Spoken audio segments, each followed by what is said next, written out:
بسم اللہ الرحمن الرحیم۔ میں ہوں اعجاز علی اور آج پھر ایک ایمان افروز حکایت لے کر حاضر ہوا ہوں۔ آسمان ولایت کے 8 ستارے اور ان کی حکایات۔ چلتے ہیں آج کی حکایت کی طرف، اور آگے پڑھنے سے پہلے میرے چینل کو سبسکرائب کر لیں۔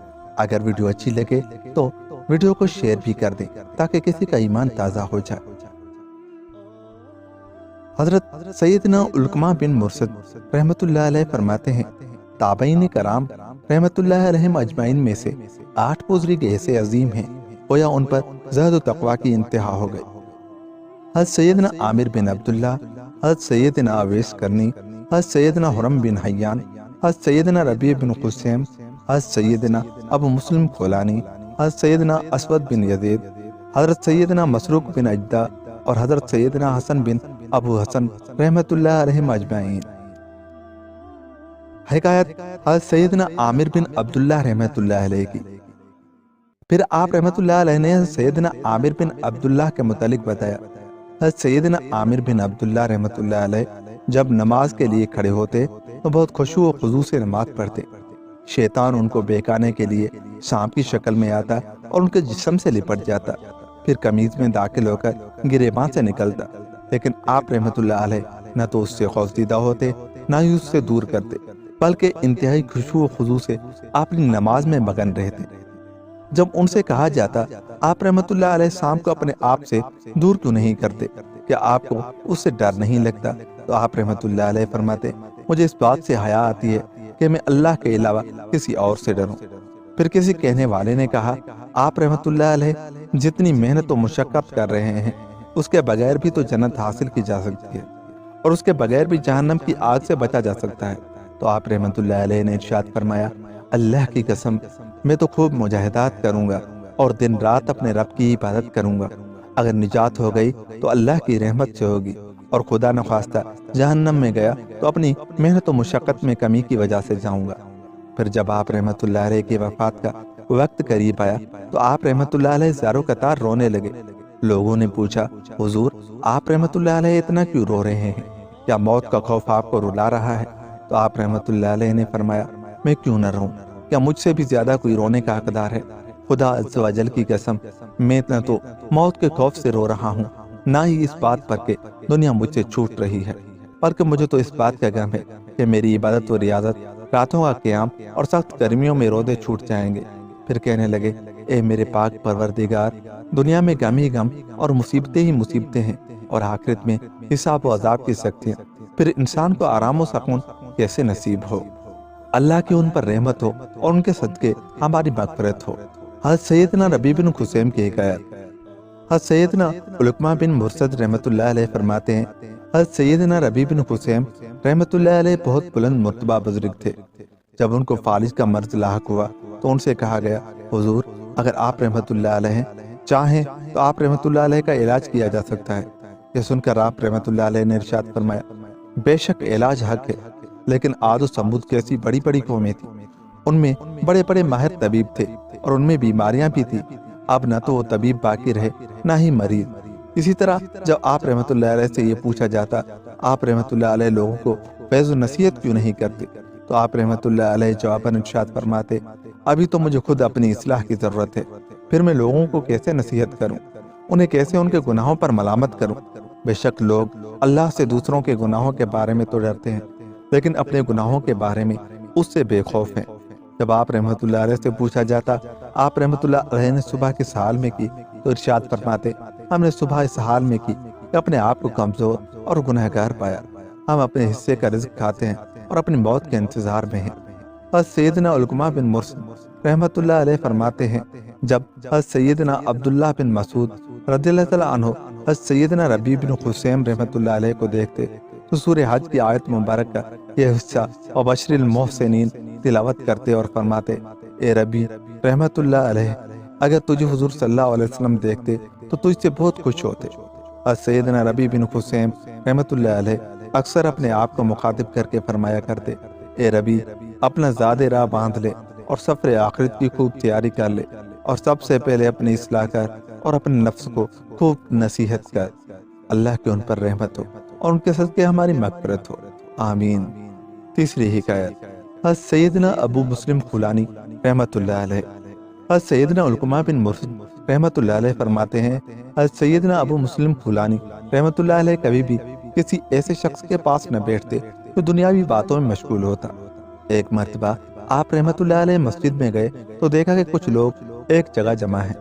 آپ رحمۃ اللہ علیہ نے یہ گمان کیا کہ یہ لوگ ذکر اللہ کے لیے جہاں جمع ہیں۔ چنانچہ آپ رحمۃ اللہ علیہ ان کے پاس جا کر بیٹھ گئے۔ وہ لوگ آپس میں باتیں کر رہے تھے۔ کوئی کہہ رہا تھا میرا غلام فلاں فلاں جگہ گیا، کوئی کہہ رہا تھا میں نے غلام کو سفر کا سامان مہیا کر دیا ہے۔ الغرض اسی طرح کی دنیاوی باتیں اس محفل میں ہو رہی تھی۔ جب آپ رحمۃ اللہ علیہ نے ان کی یہ باتیں سنی تو فرمایا سبحان اللہ، میرا تو تمہارے متعلق کچھ اور ہی گمان تھا مگر تم کچھ اور نکلے۔ میری اور تمہاری مثال تو ایسی ہے جیسے کوئی شخص سردی کے موسم میں شدید موسلا دھار بارش میں بھیگ رہا ہو، پھر اچانک اسے ایک بڑی عمارت نظر آئے۔ جب وہ پناہ لینے کے لیے اس میں داخل ہو تو اسے معلوم ہو کہ اس بلند و بالا عمارت پر تو چھت ہی نہیں ہے اور اس عمارت سے کوئی فائدہ حاصل نہیں ہو سکتا۔ میں بھی تمہارے پاس اس لیے آیا تھا کہ شاید تم ذکر اللہ میں مشغول ہو، لیکن تم تو دنیا دار لوگ ہو، تمہارے پاس بیٹھنا فضول ہے۔ یہ کہتے ہوئے آپ رحمۃ اللہ علیہ وہاں سے تشریف لے گئے۔ جب آپ رحمۃ اللہ علیہ بڑھاپے کی وجہ سے بہت زیادہ کمزور ہو گئے تو لوگوں نے عرض کی حضور اپنے مجاہدات میں کچھ کمی کر دیجیے۔ آپ رحمۃ اللہ علیہ نے ارشاد فرمایا اے لوگو، تمہارا اس بارے میں کیا خیال ہے؟ اور تم مقابلے کے لیے میدان میں گھوڑا بھیجو تو کیا تم اس کے سوار کو ہدایت نہیں کرو گے کہ گھوڑا خوب بھگانا اور کسی کو اپنے سے آگے نہ نکلنے دینا، اور جب تمہیں وہ جیت کا نشان نظر آئے جس تک پہنچنا ہے تو گھوڑے کی رفتار مزید تیز کر دینا۔ لوگوں نے کہا حضور ہم ایسی ہی ہدایتیں گھڑ سوار کو کرتے ہیں۔ پھر آپ رحمۃ اللہ علیہ نے ارشاد فرمایا اے لوگو، میں بھی اپنی موت کے بالکل قریب پہنچ چکا ہوں، پھر میں اپنے عمل کو کیسے کم کر دوں؟ بلکہ اب تو مجھے اپنے رب کی اور بھی زیادہ عبادت کرنی چاہیے۔ پھر فرمایا ہر کوشش کرنے والے کی کوئی نہ کوئی غایت ہوتی ہے اور ہر شخص کی غایت موت ہے۔ کچھ تو اپنی موت تک پہنچ چکے اور جو باقی ہیں ان قریب وہ بھی پہنچ جائیں گے۔ بالآخر مرنا سب نے ہے۔ ملک فانی میں فنا ہر شے کو ہے، ملک فانی میں فنا ہر شے کو ہے، سن لگا کر کان آخر موت ہے۔ اللہ کی ان پر رحمت ہو اور ان کے صدقے ہماری مغفرت ہو، آمین۔ چوتھی حکایت حضرت سیدنا اسود بن یزید رحمۃ اللہ علیہ۔ حضرت سیدنا علقمہ بن مرشد رحمۃ اللہ علیہ فرماتے ہیں حضرت سیدنا اسود بن یزید رحمۃ اللہ علیہ عبادت و ریاضت میں خوب کوشش فرماتے، بہت زیادہ مجاہدات کرتے، بکثرت روزے رکھتے، یہاں تک کہ آپ رحمۃ اللہ علیہ کا رنگ سبزی بائل اور پیلا پڑ گیا۔ آپ رحمۃ اللہ علیہ نے 80 حج کیے۔ حضرت سیدنا علقمہ بن قیس رحمۃ اللہ علیہ ان سے کہتے آپ رحمۃ اللہ علیہ کب تک اپنے جسم پر مشقت کرتے رہیں گے؟ یہ سن کر آپ رحمۃ اللہ علیہ فرماتے ہیں میں اپنے جسم کے آرام و سکون کے لیے ہی تو یہ سب کچھ کر رہا ہوں۔ پھر جب آپ رحمۃ اللہ علیہ کے وصال کا وقت قریب آیا تو آپ رحمۃ اللہ علیہ رونے لگے۔ لوگوں نے پوچھا حضور یہ رونا کیسا؟ فرمایا میں کیوں نہ روؤں، کیا مجھ سے بھی زیادہ کوئی رونے کا حقدار ہے؟ پھر عاجزی کرتے ہوئے ارشاد فرمایا خدا عز و جل کی قسم، اگر اللہ عز و جل نے مجھے بخش بھی دیا تبھی مجھے اپنے گناہوں کی وجہ سے اللہ سے حیا آتی رہے گی۔ اگر بندہ کوئی چھوٹے سے چھوٹا گناہ بھی کر لے اور اسے بخش بھی دیا جائے لیکن پھر بھی اسے اپنے گناہ پر شرمندگی ضرور رہے گی۔ اللہ کی ان پر رحمت ہو اور ان کے صدقے ہماری مغفرت ہو، آمین۔ پانچویں حکایت حضرت سیدنا مسروق بن اجدہ رحمۃ اللہ علیہ۔ حضرت سیدنا علقمہ بن مرشد رحمۃ اللہ علیہ سے منقول ہے کہ حضرت سیدنا مسروق بن اجدہ رحمۃ اللہ علیہ کی زوجہ محترمہ فرماتی ہیں حضرت سیدنا مسروق رحمۃ اللہ علیہ نماز میں طویل قیام کرتے جس کی وجہ سے آپ رحمۃ اللہ علیہ کی پنڈلیاں سوج جاتی۔ جب آپ رحمۃ اللہ علیہ نماز پڑھتے تو میں ان کے پیچھے بیٹھ جاتی۔ آپ رحمۃ اللہ علیہ کی حالت دیکھ دیکھ کر مجھے بہت ترس آتا اور میں روتی رہتی۔ پھر جب آپ رحمۃ اللہ علیہ کے وصال کا وقت قریب آیا تو آپ رحمۃ اللہ علیہ رونے لگے۔ جب آپ رحمۃ اللہ علیہ سے رونے کا سبب پوچھا گیا تو آپ رحمۃ اللہ علیہ نے ارشاد فرمایا میں کیوں نہ روں، اس وقت میں اپنے آپ کو اس حالت میں پاتا ہوں کہ موت میرے سامنے ہے، میری ایک طرف جنت اور دوسری طرف جہنم ہے۔ اب معلوم نہیں کہ موت مجھے جہنم کی طرف دھکیلے گی یا جنت میں لے جاتی ہے۔ اللہ کی ان پر رحمت ہو اور ان کے صدقے ہماری مغفرت ہو، آمین یا رب العالمین۔ چھٹی حقائق حضرت سیدنا حسن بصری رحمۃ اللہ علیہ۔ حضرت سیدنا علقمہ بن مرشد رحمۃ اللہ علیہ حضرت سیدنا حسن بصری رحمۃ اللہ علیہ کے متعلق فرماتے ہیں ہم نے حضرت سیدنا حسن بصری رحمۃ اللہ علیہ سے زیادہ غمگین کسی بھی شخص کو نہیں دیکھا۔ آپ رحمت اللہ علیہ ہر وقت غمگین و اداس رہتے اور فرمایا کرتے، ہم ہنستے ہیں اور ہمیں اس بات کی فکر ہی نہیں کہ اگر بروز قیامت اللہ نے ہمارے اعمال کے بارے میں یہ فرما دیا جو تمہارا کوئی بھی عمل میرے نزدیک مقبول نہیں تو ہمارا کیا بنے گا۔ آپ رحمت اللہ علیہ فرمایا کرتے، اے ابن آدم، تیری ہلاکت ہو، کیا تو اللہ عز و جل سے مقابلہ کرنا چاہتا ہے؟ ہاں ہاں، جس نے اللہ کی نافرمانی کی گویا اس نے اپنے پروردگار سے جنگ کی۔ خدا کی قسم میں 70 سال بدری صحابہ کرام علیہم سے ملا ہوں، ان میں سے اکثر اون کا لباس پہنتے اور تم انہیں دیکھتے تو انہیں دیوانہ سمجھتے۔ اگر وہ تمہارے نیک و پرہیزگار لوگوں کو دیکھ لیتے تو ان کے متعلق کہتے، ان کے اندر کوئی قابل تعریف بات نہیں۔ اگر وہ تمہارے گناہ گاروں اور برے لوگوں کو دیکھ لیتے تو ان کے متعلق فرماتے، ایسا لگتا ہے جیسے ان لوگوں کو آخرت پر ایمان ہی نہیں۔ پھر آپ رحمت اللہ علیہ نے فرمایا، خدا کی قسم، میں نے ایسے لوگ بھی دیکھے جن کے نزدیک دنیا کی دقت قدموں کی خاک جتنی بھی نہیں، اور وہ ایسے عظیم لوگ تھے اگر ان میں سے کسی کو رات کے وقت تھوڑا سا بھی کھانا ملتا تو کہتا، میں اکیلا یہ سارا کھانا نہیں کھاؤں گا، بلکہ اس میں سے کچھ ضرور اللہ کی رضا کی خاطر صدقہ کروں گا۔ حالانکہ خود ان کی ایسی حالت ہوتی تو ان پر صدقہ کیا جائے۔ سیدنا علقمہ بن مرثد رحمت اللہ علیہ فرماتے ہیں، جب سیدنا عمر بن حبیرہ رحمت اللہ علیہ عراق کے گورنر بن کر آئے، انہوں نے حضرت سیدنا امام حسن بصری اور امام شعبی رحمت اللہ علیہ کو اپنے پاس بلایا اور انہیں ایک گھر دے دیا جس میں آپ دونوں حضرات رحمت اللہ علیہ تقریباً 1 ماہ قیام فرما رہے۔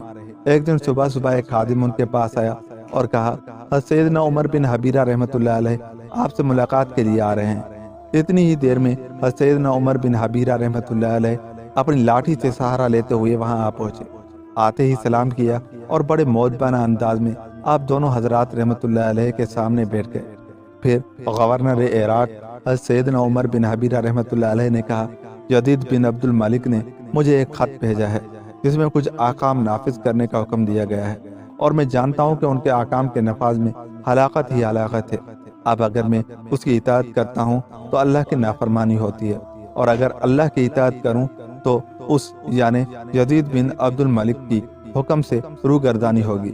اب آپ حضرات ہی کوئی ایسا طریقہ بتائیں کہ میں یزید بن عبد الملک کے حکم سے خلاصی پا جاؤں۔ یہ سن کر حضرت سیدنا حسن بصری رحمت اللہ علیہ نے حضرت سیدنا امام شعبی رحمت اللہ علیہ سے فرمایا، اے ابو عمر، تم ہی ان کے سوال کا جواب دو۔ حضرت سیدنا امام شعبی علیہ رحمت اللہ علیہ نے کچھ اس طرح گفتگو کی، اے ابن حبیرہ، تمہاری سلامتی اسی میں ہے کہ تم یزید بن عبد الملک کی بات مان لو۔ یہ سن کر حضرت سیدنا عمر بن حبیرہ رحمت اللہ علیہ حضرت سیدنا حسن بصری رحمت اللہ علیہ کی طرف متوجہ ہوئے اور عرض کی، حضور، آپ رحمت اللہ علیہ اس بارے میں کیا فرماتے ہیں؟ آپ رحمت اللہ علیہ نے فرمایا، امام شعبی رحمت اللہ علیہ نے جو کچھ کہا وہ تو آپ سن چکے۔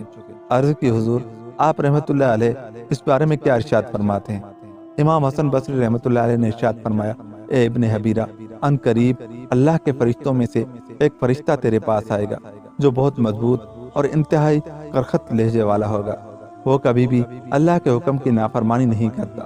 پھر وہ تجھے تیرے خوبصورت و کشادہ محل سے نکال کر انتہائی تنگ و تاریک قبر میں پہنچا دے گا۔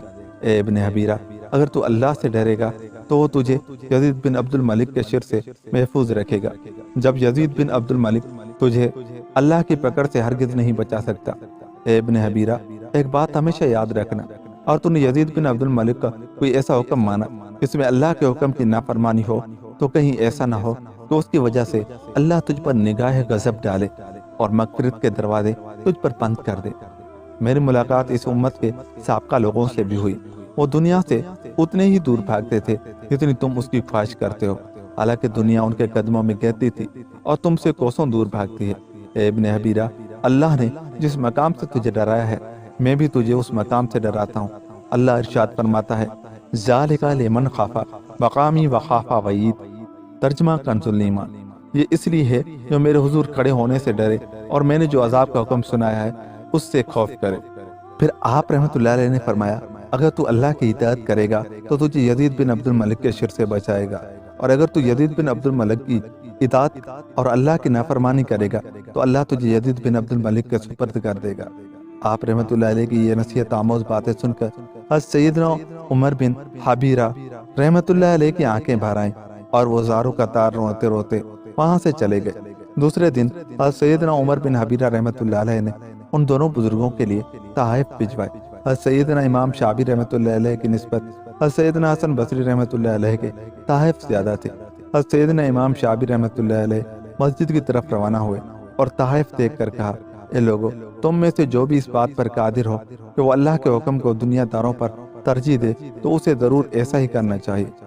اس پاک پروردگار کی قسم جس کے قبضہ قدرت میں میری جان ہے، ایسا نہیں ہے کہ جس چیز کو حضرت سیدنا حسن بصری رحمۃ اللہ علیہ جانتے میں اس سے جاہل ہوں، بلکہ بات دراصل یہ ہے میں نے ابن حبیرہ رحمۃ اللہ علیہ کی خوشنودی چاہی لیکن اللہ نے مجھے اس سے دور کر دیا، یعنی میں حضرت سیدنا حسن بصری رحمۃ اللہ علیہ کے مرتبے کو نہیں پہنچ سکتا۔